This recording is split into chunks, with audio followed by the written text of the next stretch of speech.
আসসালামু আলাইকুম। স্পেশাল পোলাও আর চিকেন রোস্টের রেসিপি আজ আপনাদের সাথে শেয়ার করব।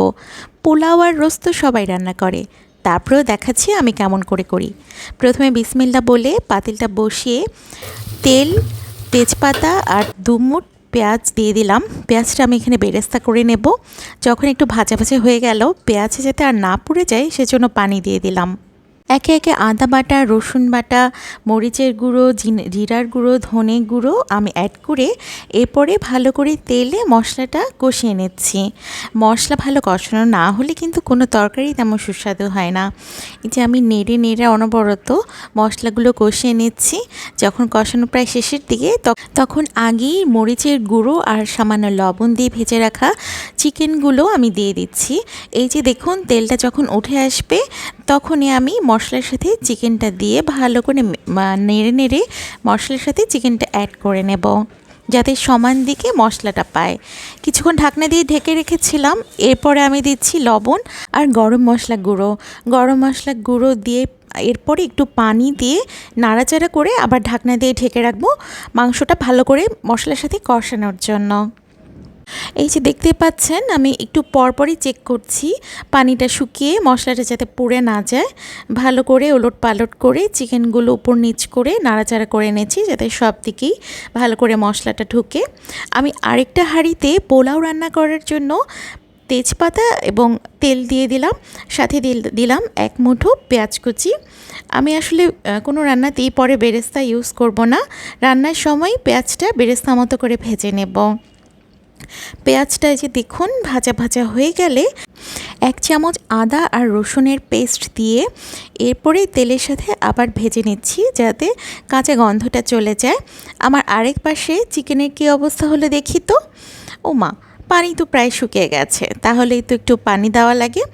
1 কাপের মতো টক দই আর পানির মিশ্রণ আমি ভালো করে ফেটিয়ে নিয়েছিলাম। তার অর্ধেকটা আমি চিকেনে দিয়ে দিচ্ছি, বাকি অর্ধেকটা আমি পোলাওর জন্য রাখবো। টক দইয়ের মিশ্রণটা দেওয়ার পরে আবার একটু চিকেনটা নাড়াচাড়া করে ঢাকনা দিয়ে ঢেকে রাখবো সেদ্ধ হওয়ার জন্য। আর আরেক পাশে আমার যখন পেঁয়াজটা বেরেস্তার মতো হয়ে গেল আর রসুন আদা পেস্ট একটু ভাজা হয়ে গেল, তখন আমি আগে থেকে ধুয়ে পানি ছড়িয়ে রাখা পোলাওর চালটা দিয়ে দিলাম। দিয়ে ভালো করে ভাজলাম। মানে যখন চালটা একটু ভাজা ভাজা হয়ে গেল তখন আমি আগে থেকে পানি গরম করে রেখেছিলাম, সেই গরম পানিটুকু দিয়ে দিলাম। আর সাথে দিলাম টেবিল চামচের মতো লবণ, মটরশুঁটি আর কুচি করে রাখা গাজর। আরেক পাশে আমি চিকেনটা আমার প্রায় হয়ে গেছে সেদ্ধ, দেখিয়ে দিলাম কেমন হলো। একটু নাড়াচাড়া করি তো যে তেলটা উপরে উঠে আসছে। একটু খুব নেড়ে নেড়ে দেখি নিচ দিয়ে আবার লেগে গেল কি না। না, ঠিক আছে, পারফেক্ট। এরপরে আমি টমেটো সস দিয়ে দিচ্ছি 2 চামচ। এটা আমাদের বাসায় তৈরি করা টমেটো সস দিয়ে একটু মিশিয়ে এরপরে আমি দিয়ে দিব বাদাম বাটার সাথে পানি মিশিয়ে পাতলা করে আমি দিয়ে দিচ্ছি চিকেনের মধ্যে। চিকেনটা সেদ্ধ হওয়ার পরে কিন্তু বাদাম বাটা দিতে হবে, তা না হলে সিদ্ধ হতে দেরি হয়ে যাবে চিকেন। এরপরে একটু নেড়েচেড়ে দিচ্ছি, নেড়েচেড়ে আবার আমি ঢাকনা দিয়ে ঢেকে রাখবো চিকেনটা প্রপারলি হওয়ার জন্য। আর এপাশে পোলাওটার কী অবস্থা দেখি তো। আমি ভালো করে নেড়ে নেড়ে গাজর আর মটরশুঁটি মানে ইভেনলি চারপাশে যাতে থাকে, কোনো দিকে বেশি অথবা কম না হয় তাই ইনশিওর করছি। আচ্ছা, এরপরে যখন পোলাওর পানিটা একটু কমে গেল তখন ওই যে টক দই ফেটিয়ে রেখেছিলাম বাকি অংশটুকু আমি পোলাওতে দিয়ে দিলাম। এরপরে ভালো করে নেড়ে চেড়ে গুছিয়ে একটা ঢাকনা দিয়ে পুরাতন তাওয়ার উপরে পাতিলটা রেখে দেব, মানে আমি দমে রাখবো।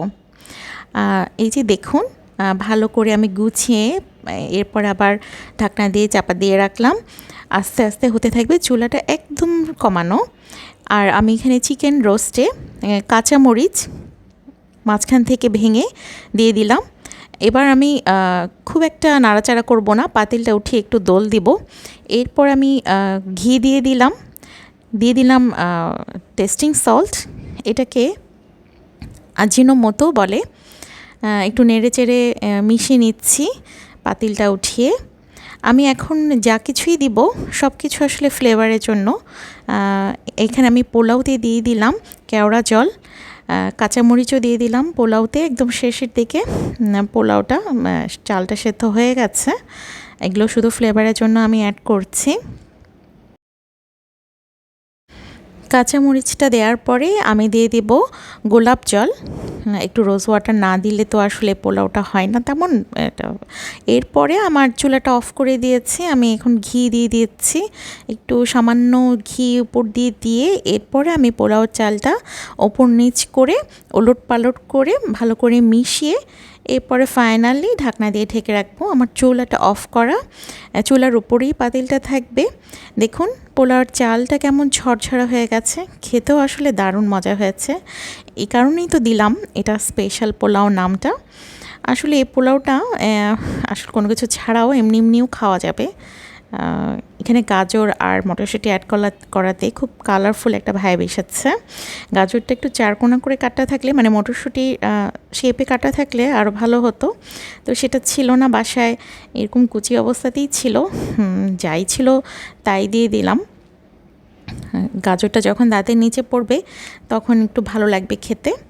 আপনারাও এভাবে পোলাও তৈরি করে দেখবেন। আমি আজকে 1 কেজি চালের পোলাও আর 2টো চিকেন মানে 8 পিস রোস্ট করেছি। আমি চারপাশ থেকে পোলাওয়ের ভাতটা গুছিয়ে সুন্দর করে এরপরে ঢাকনা দিয়ে ঢেকে রাখছি। আমার পোলাওটা হয়ে গেছে, আমার চিকেনের রোস্টটাও হয়ে গেছে। এবার পোলাও দিয়ে চিকেন মজা করে খাওয়ার পালা। ধন্যবাদ সবাইকে।